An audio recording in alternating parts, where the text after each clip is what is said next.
Hola, ¿cómo están? Bueno, hoy vamos a empezar con la clase de potencial de acción. Como todas las clases de cardiología, son un poquito difíciles de entender en algunos casos y son sumamente importantes. Entonces, bueno, potencial de acción. Para empezar a hablar sobre potencial de acción, tenemos que saber generalidades del corazón. Bueno, el corazón es un órgano muscular que tiene como principal función bombear la sangre hacia todo el cuerpo por los grandes vasos. Esta sangre viene de todo el cuerpo, una sangre desoxigenada, una sangre venosa que llega por el retorno venoso hacia el corazón derecho. Esta a su vez es bombeada hacia los pulmones. En los pulmones hay un intercambio gaseoso y esta de nuevo regresa ya oxigenada hacia el corazón izquierdo y esto es expulsada hacia todo el organismo por los grandes vasos hacia la circulación mayor. Entonces, todo esto tiene todo este bombeo es de forma cíclica y en este ciclo va a tener dos partes, una parte de contracción y otra parte de relajación. La contracción hace que se ayuda a expulsar la sangre hacia todo el organismo y la relajación hace que ayuda al llenado de las aurículas y los ventrículos. ¿Sí? Entonces todo esto va a ocurrir mediante unos fenómenos. Los fenómenos van a estar divididos en eléctricos y mecánicos. Los eléctricos prácticamente nos explica la generación de este impulso, de un impulso que va a provocar un potencial de acción, un cambio iónico que va a provocar una electricidad, un impulso eléctrico, el potencial de acción en sí, y esto va a generar después un fenómeno mecánico que es la contracción muscular. ¿Sí? El corazón tiene características especiales que nos diferencian de otros músculos, de los músculos esqueléticos, el músculo liso, etcétera. Entonces, hay unas células que se llaman células marcapaso, que se encuentran especialmente, y lo vamos a ver más adelante, en la aurícula derecha. Estas células marcapasos tienen características que son marcapasos donde se inicia el impulso eléctrico y estas tienen automatismo. O sea, que generan un impulso eléctrico y vuelven a generar otro automáticamente. ¿Sí? Tienen un impulso espontáneo, tienen una generación espontánea de un potencial de acción nuevo. ¿Sí? Entonces, hay características generales y específicas. Como decía, el miocardio, el músculo cardíaco, está compuesta por células cardíacas y estas van a generar y propagar, como les decía, generan el impulso eléctrico por medio de los intercambios iónicos. Hay una despolarización de la membrana y provocan una electricidad, un impulso eléctrico y estas a su vez también tienen la capacidad de propagar de una célula a otra para que todas se contraigan casi al mismo tiempo. Entonces, y las características más específicas son la excitabilidad, la conductibilidad y la frecuencia de descarga. La contractilidad y la relajación las podemos subdividir en dos. Yo le digo como para aprendérselas un poco mejor, la excitabilidad y la conductibilidad y la frecuencia cardíaca son más especiales que las otras dos. La excitabilidad es la capacidad de las células de responder ante un pequeño impulso y después de este impulso llega a provocar un potencial de acción, o sea, llega a haber un intercambio iónico y esto hace que haya una despolarización del tejido, también llamado magnotropismo.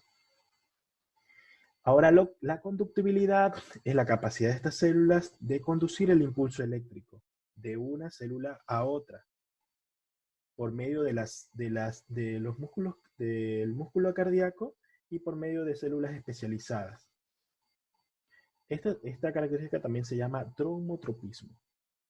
La frecuencia de descarga o cronotropismo es la capacidad del corazón que tiene para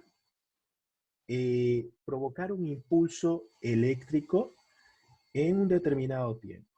Es como, digamos que es como la frecuencia cardíaca, llamado cronotropismo. Y la contractilidad y la relajación, que ya lo hemos visto, la contractilidad, el inotropismo y la relajación, el lucitropismo. Entonces, tenemos esas 5 características que siempre nos van a preguntar y tenemos que saberlas. Entonces, vamos a hablar un poquito sobre, ahora sí, vamos a ahondar un poco el tema, el sistema de conducción. En el sistema de conducción, eh, ahora vamos a, el sistema de conducción está formado por células especializadas que conducen el impulso eléctrico desde la base del corazón hasta la punta del corazón para, para dispersar la energía y para que haya una buena contracción de todo el corazón. Entonces, el sistema de conducción se empieza desde en este dibujo, es un pequeño corazón. Eh, digamos que estas son las aurículas y estos son los ventrículos. Esto es derecho y esto es izquierdo. ¿Sí? Entonces esto es derecho y esto es izquierdo. Estas son las aurículas y los ventrículos. Entonces esta es la aurícula derecha y la aurícula izquierda. Ventrículo derecho y ventrículo izquierdo. ¿Sí? Entonces, nosotros decíamos que el impulso eléctrico del corazón o el marcapaso se va a encontrar en la aurícula derecha. ¿Dónde empieza la aurícula derecha y la vena cava superior? ¿Sí? Más o menos por aquí en el dibujo. Entonces, el marcapaso se va a llamar nódulo sinusal o sinoauricular. Es el marcapaso del corazón, tiene automatismo, como lo habíamos dicho, se encuentra en la aurícula derecha y tiene una frecuencia de disparo, como ya le habíamos dicho, una frecuencia de disparo o una frecuencia de descarga de 60 a 100 latidos por minuto. Tiene de 60 a 100 latidos por minuto. Como nosotros nos damos cuenta, la frecuencia cardíaca es lo que le decía. La frecuencia cardíaca del corazón normal puede ser de 60 a 100 latidos por minuto, hay unos que dicen de 80, pero de 60 a 100 latidos por minuto, porque es menos de 60 es bradicardia y más de 100 es taquicardia. Entonces, la frecuencia del corazón siempre va a ser de 60 a 100. O sea que el corazón, en un corazón sano, si nosotros vemos que una persona tiene 60, 70 u 80 o hasta 100, nosotros sabemos que el impulso eléctrico está bien generado, está generándose en el nódulo sinoauricular. Puede ser nodo o nódulo, sinoauricular o sinusal. Entonces, ahí vamos bien, ¿sí? Esto de la frecuencia de disparo tiene correlaciones fisiológicas y patológicas eh, que vamos a ver un poco más adelante. Tiene una función de estiramiento o mecanorreceptora. Eso quiere decir que el nódulo sinoauricular nos ayuda a regular la frecuencia cardíaca por medio de receptores que tiene al momento de la aurícula derecha ser llenada. Si tiene un gran retorno venoso, entonces, o tiene un menor retorno venoso, este se va a acoplar siempre dependiendo de la gran cantidad que llega hacia la aurícula derecha. ¿Sí? Y en un electrocardiograma, como vemos ahí un pequeño electrocardiograma que hice, en el electrocardiograma vamos a tener que va a estar representado por una onda P, la onda P. La onda P que está aquí eh, en un electrocardiograma es la despolarización o la contracción de la aurícula, de las aurículas. Entonces, nosotros si nosotros aprendemos fisiología y cómo funcionan las cosas, nosotros nos vamos a ir mucho más adelante y vamos a entender muy fácilmente las patologías, todo, todo. Entonces, si nosotros sabemos que el nódulo sinoauricular está aquí y va a generar de 60 a 100 latidos por minuto, entonces, si el impulso eléctrico empieza aquí, lo primero que se va a despolarizar o contraer son las aurículas. Entonces, está representada por la onda P que es la contracción de las aurículas. Entonces, por eso está representada ahí. Entonces, este impulso eléctrico va a continuar hasta la base, hasta más o menos la base de la aurícula derecha, donde vamos a encontrar otro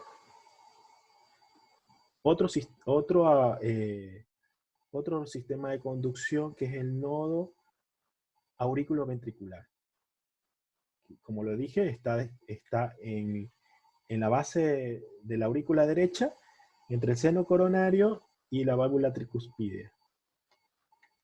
Su frecuencia de descarga es menor a la anterior ya descrita. Es de 40 a 60 latidos por minuto. Esto se correlaciona patológicamente. Por ejemplo, hay unas patologías que es bloqueo aurículo-ventricular. El bloqueo aurículo-ventricular hace que el impulso eléctrico no venga del nódulo sinusal. Entonces, como no puede ser generado normalmente del nódulo sinusal, va a ser generado por el nódulo AB o aurículo ventricular, y por eso en estas patologías la frecuencia cardíaca a veces es de 60, a veces está bien, pero en la mayoría de los casos es menor de 60, es entre 40 y 60 en los bloqueos AB. Y en el electrocardiograma nos va a estar representado en un segmento PR. El segmento PR es más o menos desde que termina la onda P y donde empieza el complejo QRS, más o menos de la R. Porque si recordamos, esta es la P, esta es la Q, la R, la S y la T. Ya que vamos a ver que en otras clases que ahondaremos en el tema de electrocardiograma mucho mejor. ¿Sí? Entonces ahí estamos bien. Continuando, encontraremos otras células especializadas. Entonces, el impulso viene acá. El impulso siempre es generado desde la base del corazón. Morfológicamente, para el estudio, podemos, en algunos textos se clasifica como base del corazón, donde están los grandes vasos, y la punta del corazón. Entonces, el impulso eléctrico siempre va a estar generado desde acá, desde la base del corazón, de derecha a izquierda. Tiene que venir desde derecha a izquierda, desde la base hasta la punta, de atrás para adelante.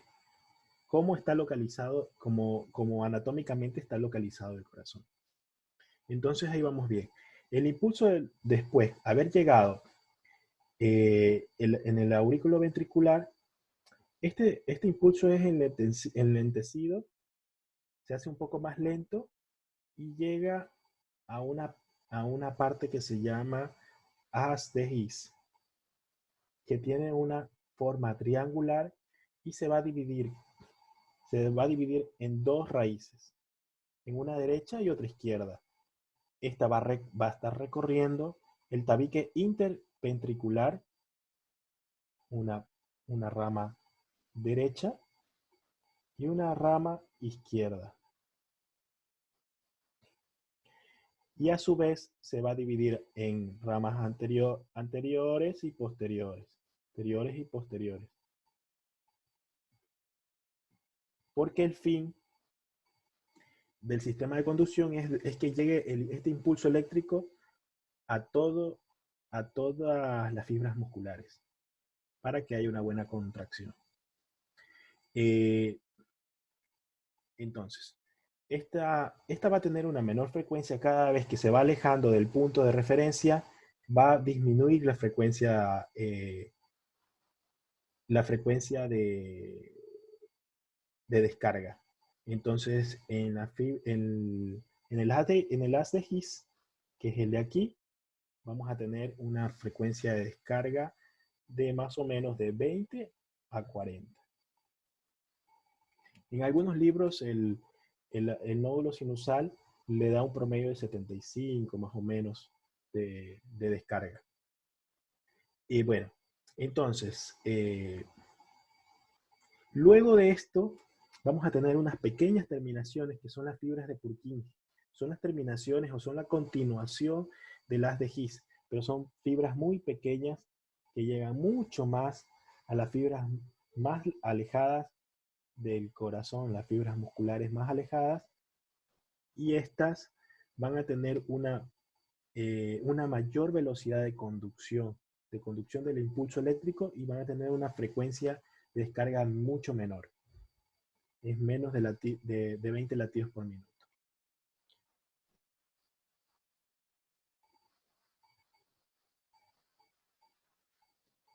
Ahora, como estábamos viendo, aquí tenemos un dibujo más explicativo, donde encontramos el nódulo sinusal, cómo recorre, cómo se encuentra en la aurícula derecha, continúa con el nódulo AB, aurículo ventricular, y continúa con el haz de His.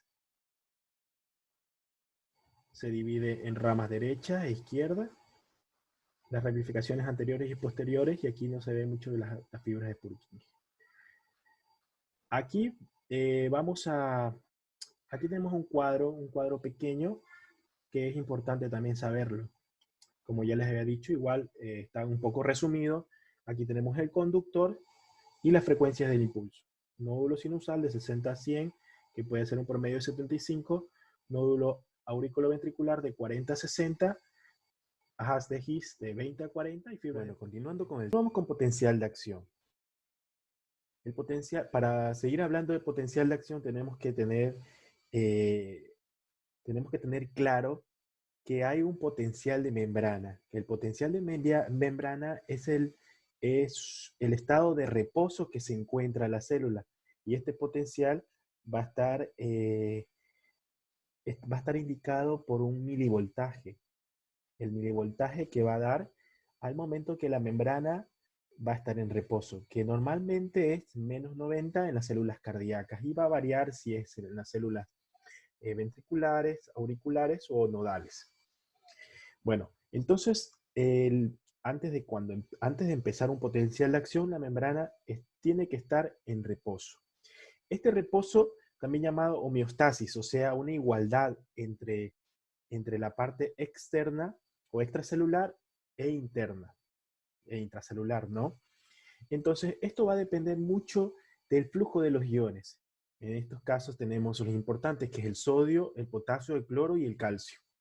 Estos iones van a estar circulando de adentro hacia afuera y de afuera hacia adentro, ¿ya? Entonces, como decíamos, la homeostasis o la igualdad o el equilibrio que va a tener que tener en un potencial de reposo, esta membrana va a estar dado por varios, va a estar dado por las siguientes.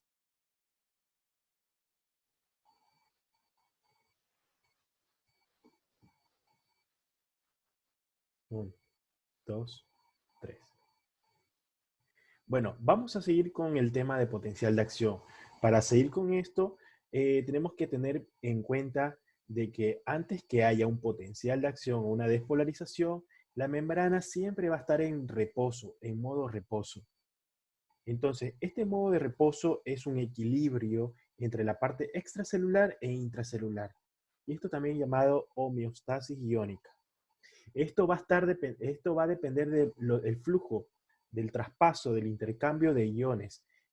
Los más importantes en esta va a estar el sodio, el potasio, el cloro y el calcio. Entonces, esta homeostasis, este equilibrio, va a estar dado por tres puntos importantes: los canales iónicos, las bombas y en los mecanismos de intercambio, siendo las dos primeras mucho más importantes. Los canales iónicos, como vemos aquí en esta imagen, van a ver los principales canales iónicos van a ser los canales iónicos de sodio y los canales iónicos de potasio. Como podemos ver en esta imagen, vamos a hacer como que esta fuera la membrana celular. En la parte superior vamos a indicar como que fuera la parte extracelular, en la parte superior,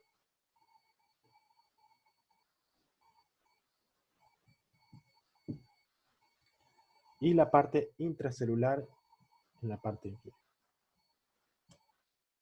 ¿Sí? Entonces esta es una membrana basal que normalmente en la parte interna va a estar cargada negativamente. Y en la parte externa va a estar positiva. Listo. También tenemos que tener en cuenta de que hay iones, ¿no? Que en la parte extracelular hay mucha más cantidad y otros iones que en la parte intracelular hay mucha cantidad, como por ejemplo, en la intracelular los que más van a sobresaltar es el ion potasio. Es el que va a estar en mucha cantidad en la parte intracelular y en la extracelular va a estar el ion sodio. ¿Sí? Entonces, normalmente la membrana va a estar así. Y en estos casos va a haber un equilibrio. ¿Sí? Pero en esto va a haber, como decíamos, la homeostasis iónica va a estar dada por canales iónicos, bombas y mecanismos de intercambio. Los canales iónicos, va a haber canales iónicos de sodio y canales iónicos de potasio. ¿Sí? Estos canales iónicos van a dejar fácilmente pasar, por ejemplo, el canal iónico de sodio va a dejar pasar de la parte de afuera, de extracelular, por este canal, de una forma pasiva, va a dejar pasar el sodio hacia la parte de adentro. ¿Sí? ¿Qué es lo que pasa en este caso? El sodio, al momento de pasar, va a convertir de negativo la membrana interna en la parte intracelular, perdón, a positivo. Porque recordemos, sodio, potasio también. Entonces van a haber mucho más iones positivos en la parte intracelular y va a cambiar la polaridad. Va a cambiar de negativo a positivo. Entonces, a su vez, al mismo tiempo, el potasio va a pasar para que haya un equilibrio, como se cambió la polaridad, el potasio empieza a salir por los canales de potasio. ¿Ya? Es también una forma pasiva de intercambio. ¿Por qué es pasiva? Porque si recuerdan,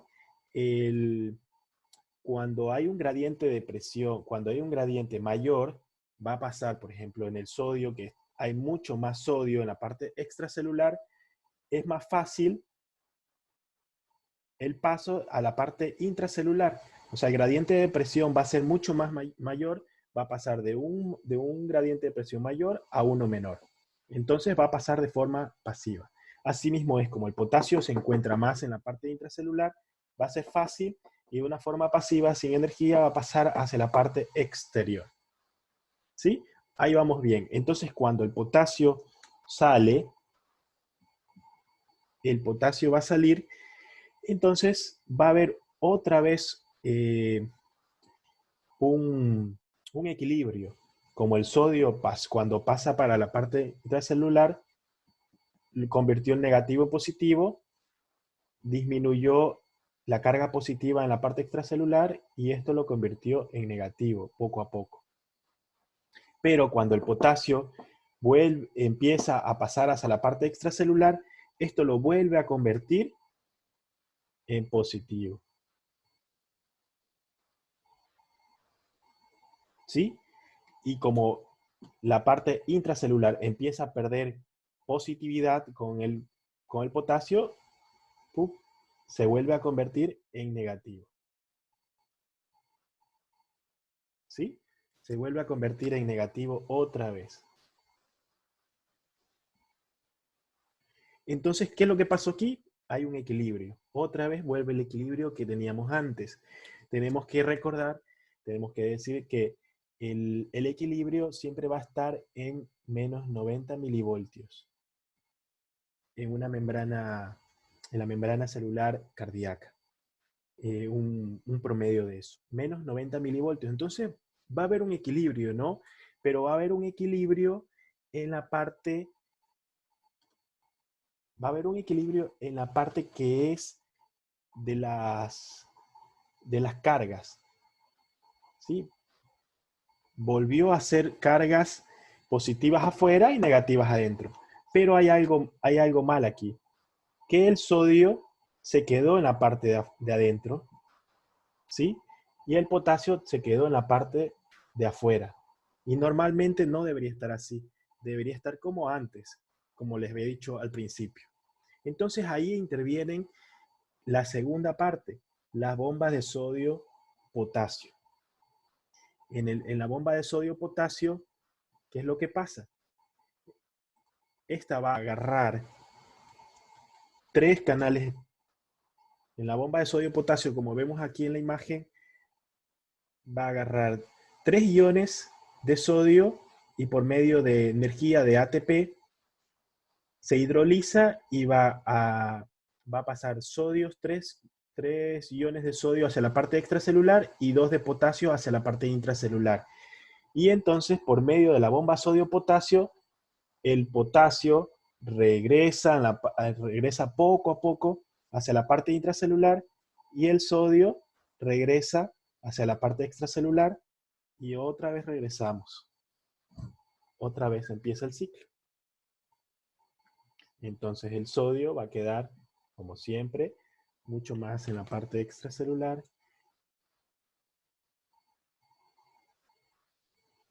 y en la parte intracelular el potasio. Y vuelve el equilibrio celular, que es un potencial de membrana. Y siempre este potencial de membrana va a estar en menos 90 milivoltios. ¿Sí? Y otros mecanismos, que es el mecanismo de intercambio, es como intercambia un ion por otro ion. Por ejemplo, aquí tenemos en el intercambio de calcio y de sodio. Salida de calcio y entrada de sodio. Entonces, para seguir,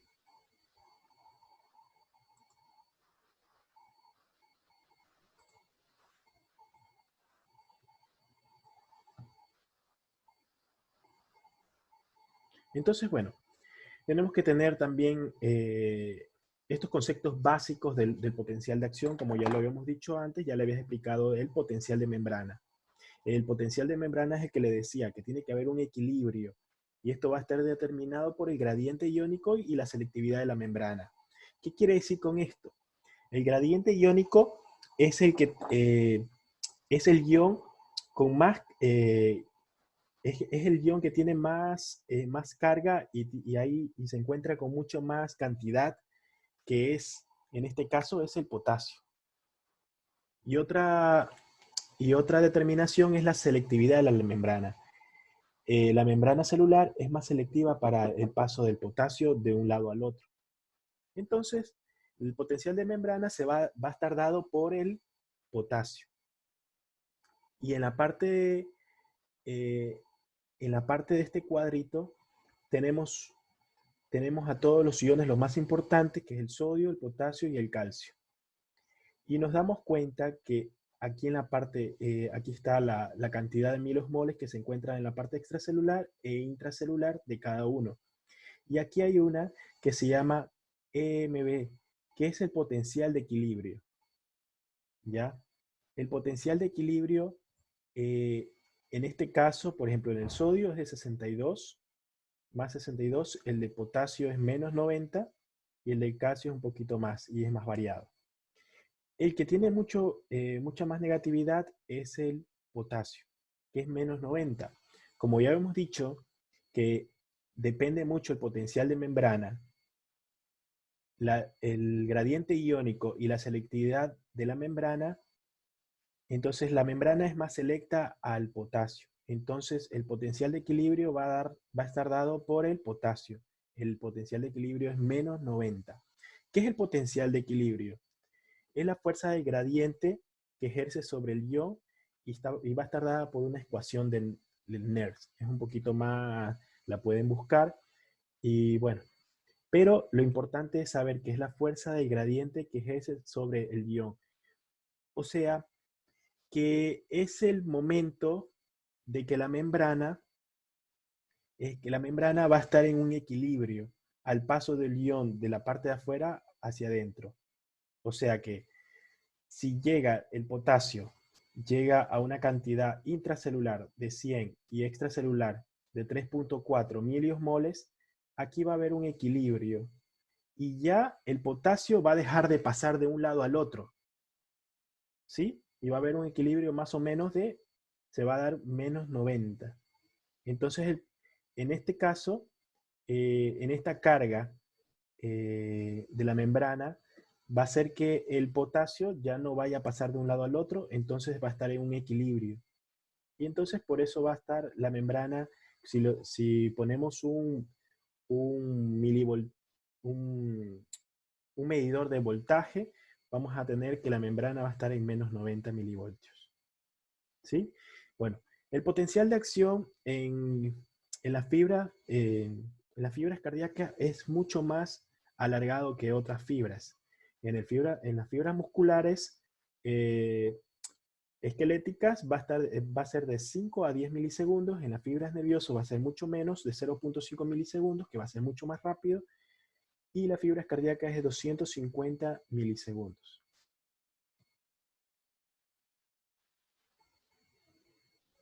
Bueno, ahora empezando con el potencial de acción.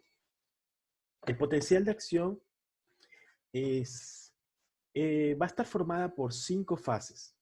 La fase 0, la despolarización, la fase 1, la repolarización rápida, la fase 2, la meseta, la fase 3, la repolarización lenta o tardía, y la fase 4 de reposo. La fase 4 normalmente es donde empieza, como ya le habíamos dicho, la fase 4 era donde había un equilibrio en la membrana. Siempre antes de despolarizarse o de provocar un impulso eléctrico, la membrana siempre va a estar en reposo. ¿Sí? Hay hay unos libros que nos empiezan desde la fase 4, desde la fase 4, 4, 0, 1, 2, 3. Pero bueno, para poder entender un poquito más rápido, vamos a empezar desde la fase 0, aquí en la despolarización. ¿Sí? En la fase 0 va a haber un impulso eléctrico que que va a empezar a despolarizar la membrana. Y esto va a ser en términos, ahora vamos a hablar un poquito de términos generales. Va a ser que este impulso eléctrico o esta actividad eléctrica que hace que se abran unos canales, los canales de sodio, va a hacer que el sodio, como habíamos dicho antes en el dibujito anterior, el sodio empiece a entrar bruscamente hacia la parte intracelular. Esto hace que haya una despolarización de la membrana, un cambio de la polaridad que en la parte de adentro era negativa, ¿sí? En la parte de adentro era negativa, empieza a cambiar a positivo. Eso es lo que ya le habíamos dicho en el dibujo anterior. Entonces, en la repolarización rápida vamos a ver que este cambio va a intentar regresar a su estado anterior.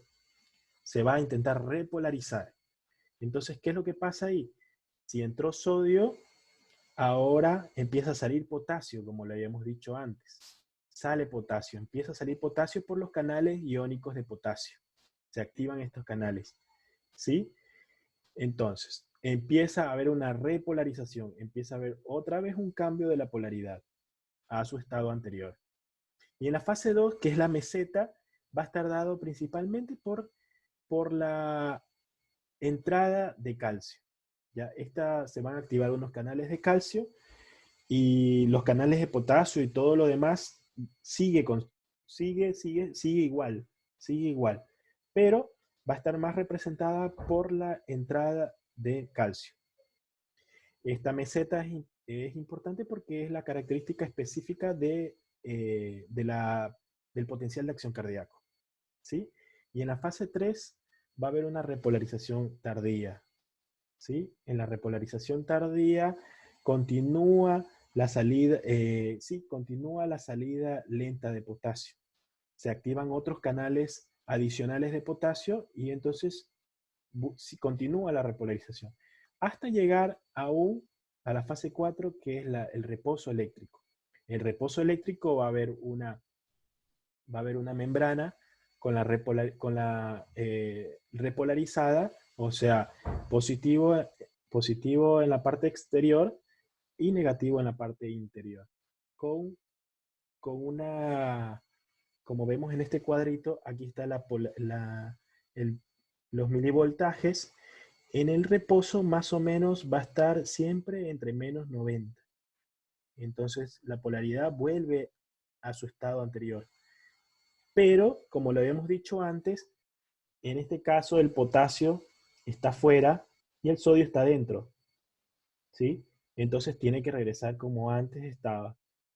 Aquí actúan la bomba sodio-potasio y otros canales que hacen, por ejemplo, los canales que vamos a ver más adelante detalladamente, unos canales de potasio que hace que entre potasio y las bombas de sodio-potasio que hace que salga 3 iones de sodio y entren 2 de potasio. Y vuelve a la normalidad.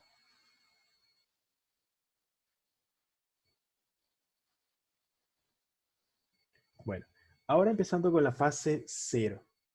En la fase 0 de la despolarización va a haber, como decíamos, tenía una corriente de sodio que va a hacer que se activen los canales de sodio, los canales rápidos de sodio, hacen que entre fácilmente el sodio hasta llegar a una polaridad, hasta que empieza a cambiar la polaridad intracelular. Esta parte, digamos que en esta imagen esto es intracelular y lo de acá, fuera de esto, es extracelular. Entonces sodio empieza a entrar. Para que empiece la fase 0 de despolarización, tiene que haber un estímulo.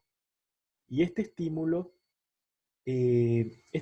tiene que llegar, este pequeño impulso o estímulo, tiene que llegar por lo menos a menos 70 milivoltios para que se activen los canales de sodio. ¿Sí? Entonces, recordamos que estamos en menos 85, menos 90, menos 85, dependiendo de la fibra muscular. Entonces, tiene que llegar este impulso, este pequeño impulso, a subir. Como cuando damos un golpe aquí en esos jueguitos, la bolita tiene que subir por lo menos hasta menos 70. Después de menos 70, se activan estos canales, que son los canales de sodio. Hace que el sodio rápidamente entre a la parte intracelular y empiece a cambiar la polaridad de negativo a positivo. Por eso esto se llama despolarización rápida. ¿Ya?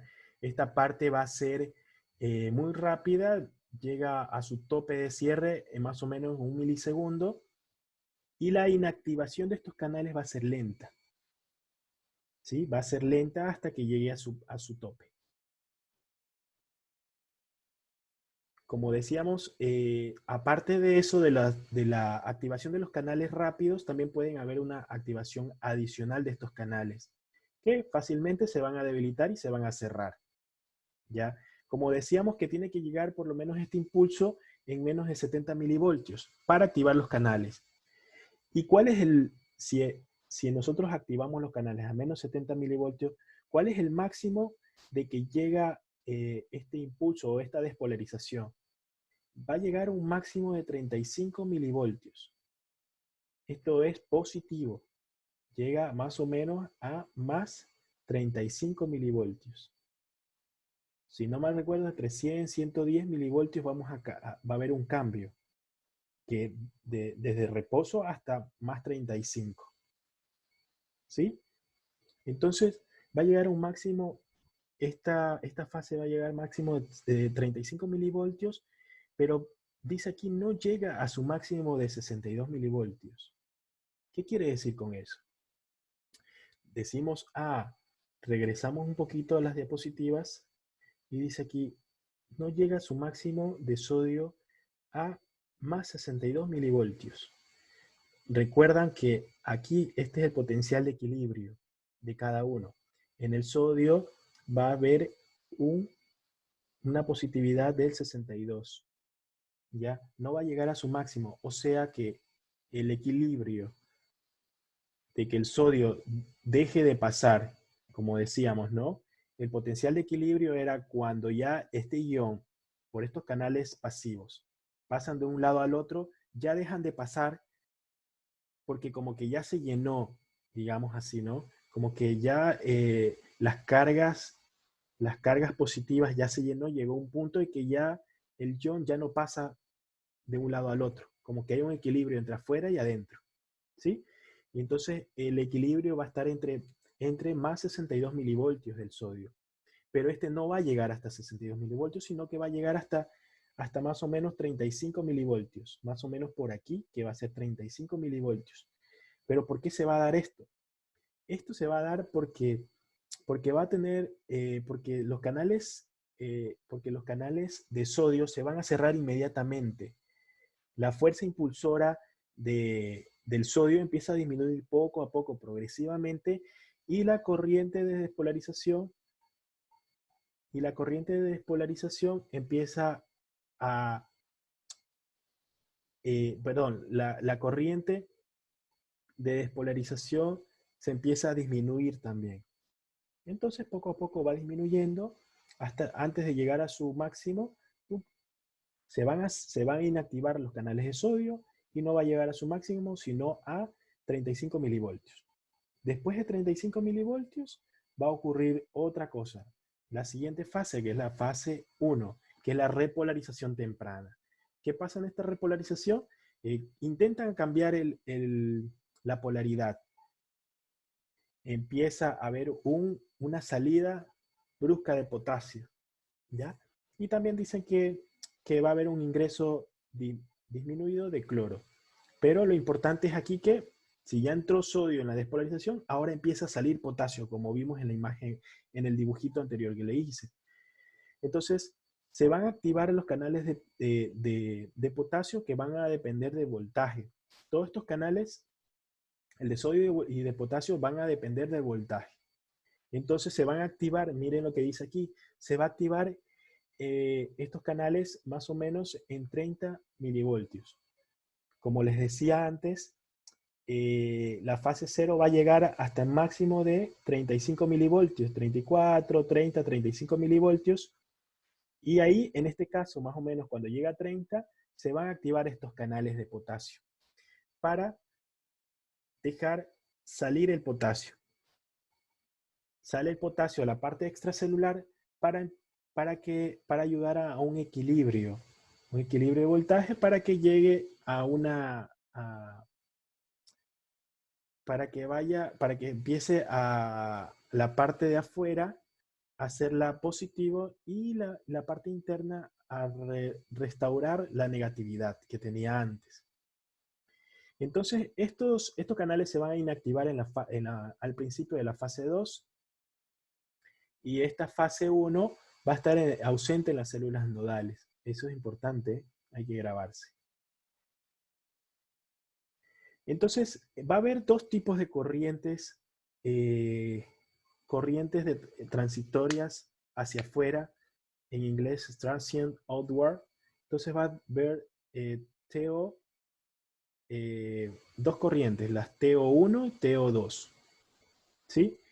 Que la 1 va a ser independiente del calcio intracelular, que va a estar bloqueada por la quinidina, y la otra va a estar dependiente del calcio intracelular. La más importante es la primera, la 1. independiente del calcio intracelular que va a estar bloqueado por la quinidina, ¿sí? En algunos casos clínicamente. Ahora vamos a la fase 2. La fase 2 o corriente, esta prácticamente va a estar caracterizada por el paso del calcio. Esta fase también es llamada meseta, ¿sí? Esta va a tener una repolarización constante.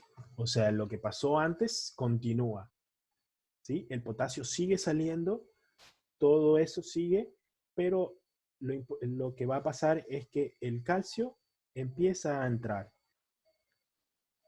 ¿sí? Esto es característico de las células cardíacas. La parte de la meseta, el potencial de acción va a tener una meseta mucho más larga que las otras. Y va a haber un balance entre la salida de iones y la entrada, ¿sí? Como decíamos, tenía la entrada de calcio y la salida de cloro y potasio, ¿sí? Empieza a salir cloro, que es negatividad, y potasio, positividad, y va a entrar el calcio. Entonces también tenemos, en esta, vamos a tener canales de calcio lentos. Estas van a estar bloqueadas por por los antagonistas de calcio, eh, los antagonistas de canales de calcio no dihidropiridínicos, que es el verapamilo y el dieltiacén, que en la clínica se usan mucho. Cuando en algún momento oigan escuchar de esta medicación, ya sabemos dónde van a actuar, ¿sí? En la fase 2 y en los canales de calcio lento, ¿sí? En la fase 3 es la repolarización final o la repolarización lenta, ¿ya?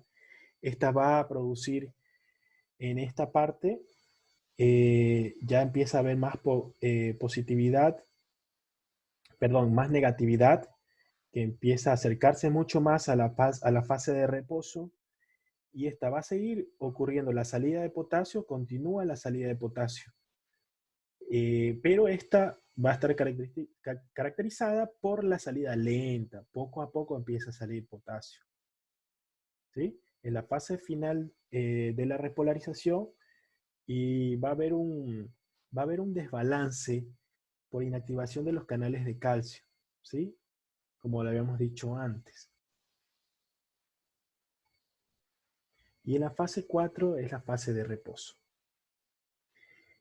El potencial de acción, el potencial de membrana, llega a su potencial de reposo, que era entre menos 90, estos canales de calcio. Ahora sí, ¿no? Recordamos lo que hemos dicho antes. El potasio siempre tiene que estar adentro y el sodio afuera. Pero cuando se produjo todo el potencial de acción, todo se invirtió. El sodio está afuera, adentro, y el potasio afuera. ¿Qué es lo que pasa aquí? Se van a activar estos canales, los canales de potasio rectificadores hacia adentro, o anómalos. Canales anómalos, se llaman canales anómalos porque normalmente deberían dejar que el potasio salga, pero en este caso hace que el potasio salga, y, y por los mismos está entrando poco a poco también el potasio. Entonces va a dejar que entre poco a poco, ¿sí? Pero la más importante aquí para regular, para nivelar otra vez que el potasio está adentro y el sodio afuera, va a ser la bomba de sodio-potasio, que ya lo habíamos dicho antes, es importante en la fase de reposo, ya que va a hacer que el sodio, 3 iones de sodio, salgan a la parte extracelular y 2 iones de potasio entren. Entonces, así es un poco más sencillo de explicarlo. Es al principio la entrada de sodio y la salida de potasio, ¿sí?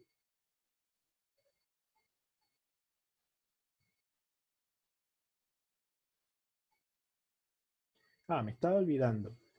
Eh, aquí también tiene, los potenciales de reposo van a variar, como le habíamos dicho antes. Normalmente vamos a tener entre menos 90 milivoltios, aquí lo habíamos dicho. En las células nodales va a ser de menos 90 milivoltios, menos 60 milivoltios. En las auriculares y ventriculares, menos 80 milivoltios. ¿Y por qué menos 90 milivoltios. ¿Sí? Pero nos vamos a guiar con menos 90 milivoltios. Pero si es que preguntan, siempre la que necesita menos milivoltaje es las nodales, porque se excitan mucho más fácil y por eso tienen automatismo.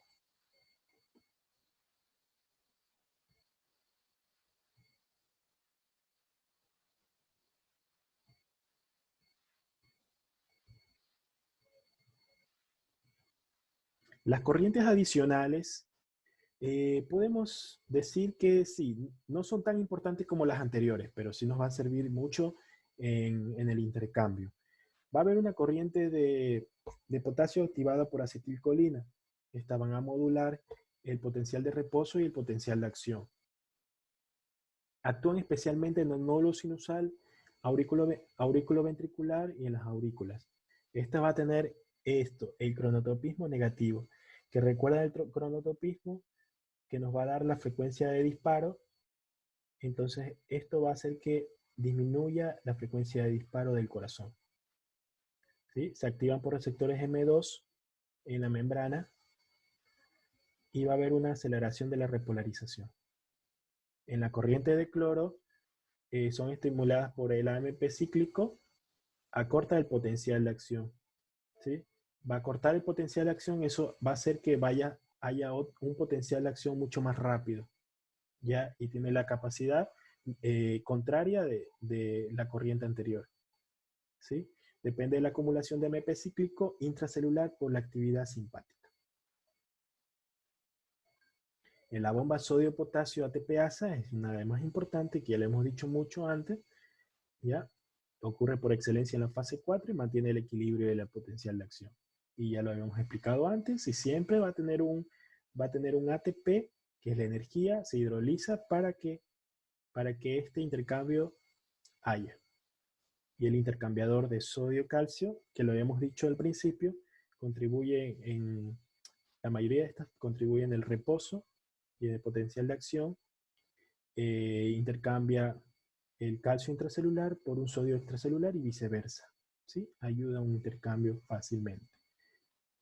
Y intercambia 3 iones de sodio por cada ion de calcio. Es casi parecido al de la bomba sodio-potasio. En este caso, sí, igual. 3 iones de sodio, pero este es por cada ion de calcio. Bueno, ahora vamos a hablar sobre el periodo refractario. Esto es importante en los exámenes y siempre preguntan. Entonces, en todos lados. Entonces es importante saber. Para hablar sobre el periodo refractario vamos a hacer un pequeño resumen de lo que ya hemos hablado de potencial de acción antes. Entonces el potencial de acción, como ya lo hemos visto, tiene una fase de reposo, tiene un pico, sube, baja, tiene una meseta y vuelve al potencial, a la fase de reposo. Entonces aquí tenemos la fase 4. En la fase 4, recordamos que la fase 4 es de reposo, ¿ya? Entonces en la fase 4 volvemos así a como estaba antes, el potasio con mayor cantidad en la parte intracelular y el sodio en la parte extracelular con mayor cantidad. Entonces vamos a tener un reposo de menos 90 milivoltios como era antes. En la fase, en la fase 0, acá tenemos la fase 0, es la entrada brusca de sodio hacia la parte intracelular. Y es la despolarización. En la fase 0 es la despolarización del potencial. Entonces llega un momento en que ocurre la fase 1, que es la repolarización de la membrana, que está dado prácticamente por la salida de potasio. En la fase 2, o la fase de meseta, va a estar dado por la entrada de calcio. La entrada lenta de calcio por los canales de calcio principalmente por eso. La fase de meseta, como ya lo hemos dicho, es la característica especial que tiene el potencial de acción cardíaco, que por lo cual va a durar muchos más milisegundos que en otras células, en otros potenciales en las células. En la fase 2, entonces, es la entrada de calcio, que es la meseta. En la fase 1 decíamos que es la repolarización temprana por la salida de potasio. Y en la fase 3 es la repolarización tardía, que continúa la salida lenta de potasio. ¿Sí? Y luego la fase 4, que vuelve a lo mismo, que necesita tener que es la fase de reposo, es donde va a haber la nivelación de los iones, que va a volver al principio, como ya lo hemos dicho. Y bueno, entonces, ahora hablamos del periodo refractario. Es el periodo del potencial de acción donde puede ocurrir otro nuevo potencial de acción. Es el periodo, entonces va a comprender desde la fase 0 hasta un tercio más o menos el tercio inferior de la fase 3. Pongamos más o menos por aquí. Entonces, en toda esta parte, si la célula tiene otro impulso eléctrico desde por aquí más o menos, no va a volver a formar un potencial de acción, un nuevo potencial de acción. Pero eso se llama periodo refractario absoluto. No se pueden reactivar los canales de sodio en este caso para que haya un nuevo potencial de acción. Entonces, pero hay otro que es un periodo refractario relativo, que es entre menos 60, como decía aquí, entre menos 60 y menos 80. Recordemos que acá está menos 90 en reposo, entonces más o menos desde aquí, desde menos 60, pongámoslo más acá, a menos 80 milivoltios,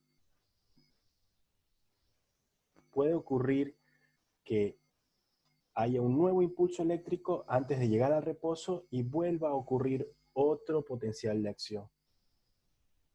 Entonces este se llama el periodo refractario relativo, donde puede ocurrir otro potencial de acción ante un estímulo. ¿Sí?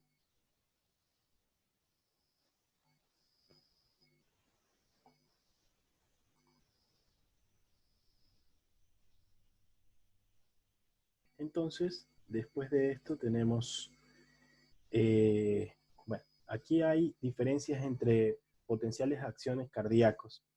Por ejemplo, en el nódulo sinusal hay una lenta despolarización y es por el automatismo que tienen estas células, y en la fase 4 se muestra una lenta despolarización, como ya lo hemos dicho, por el potencial de marcapaso.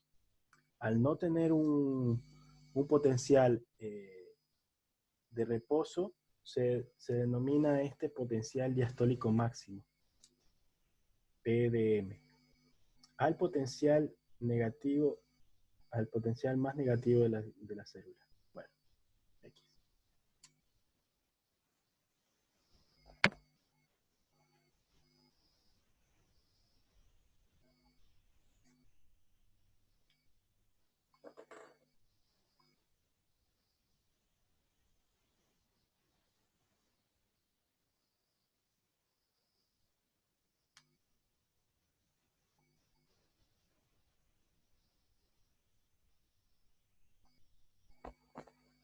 Bueno, entonces ahora vamos a ver sobre las diferencias entre potenciales cardíacos.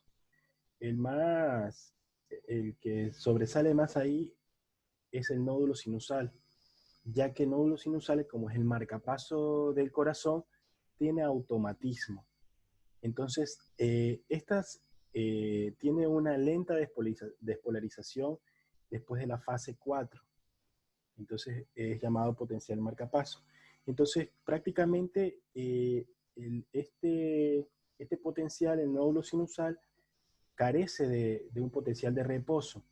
Entonces, esto se va a denominar el potencial diastólico máximo al potencial más negativo de la célula. El potencial de diastólico máximo está entre menos 55 milivoltios y las células de transición del nódulo va a estar en menos 70 milivoltios. Entonces, estas células están espontáneamente activas y en la fase cero va a ser más lenta, como decíamos, tiene una despolarización retardada, más lenta. La fase 1 no tiene, la fase 2 es breve, en la fase 3 los canales de potasio tienen tardíos que son prácticamente iguales y la fase 4 es carente. No se va a encontrar en este potencial.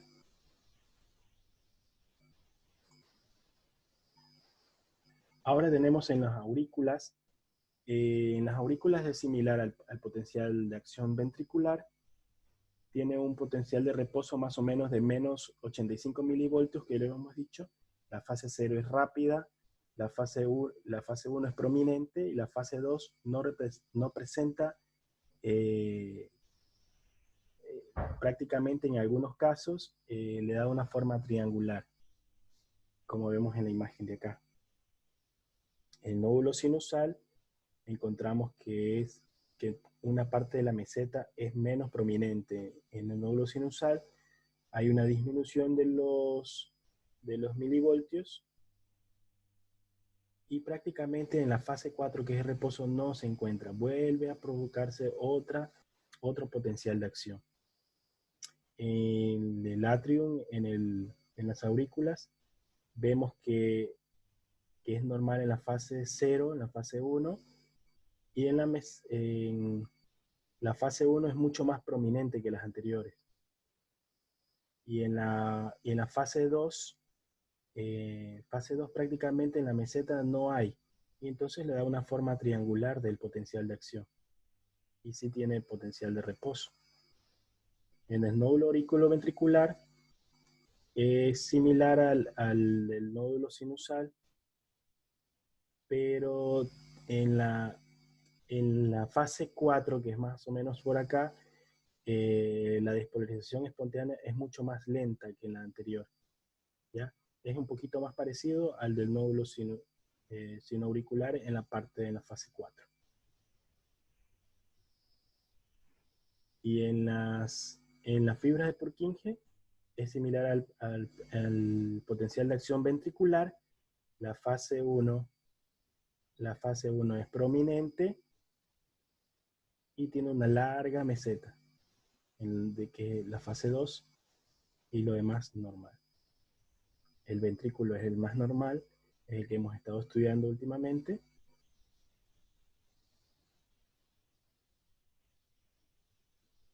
Y bueno, y otra característica importante del corazón es el automatismo. El automatismo es la característica que lo diferencia de otras células musculares al corazón, que tiene la capacidad de generar una despolarización, una contracción espontánea, ¿sí?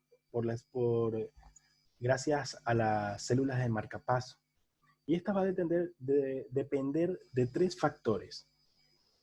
Va a depender mucho del potencial de reposo, la velocidad de la despolarización de la fase 4 y el potencial de umbral. Entonces, aquí tenemos las variaciones regionales de la velocidad de conducción. En el caso del nódulo sinoauricular o sinusal, la respuesta es lenta, el potencial de reposo es menos 55, ¿ya? Entonces,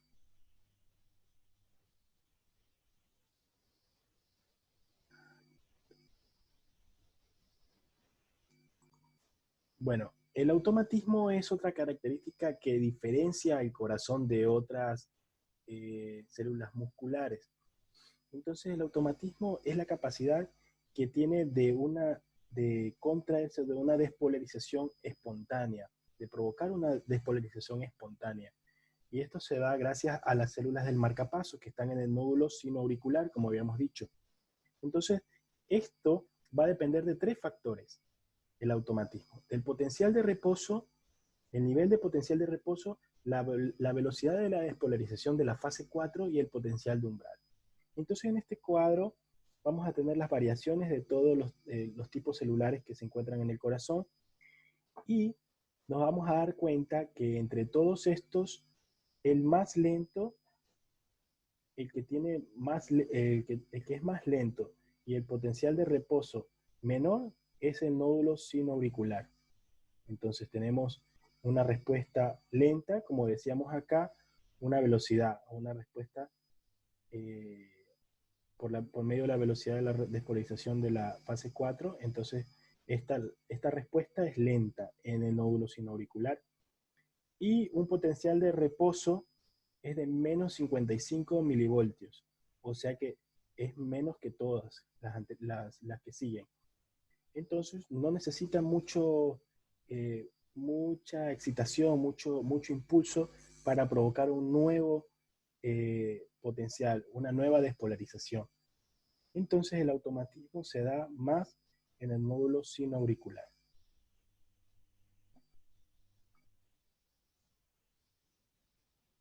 Bueno, espero que cualquier duda eh, me la hagan saber, espero que les haya servido y muchas gracias.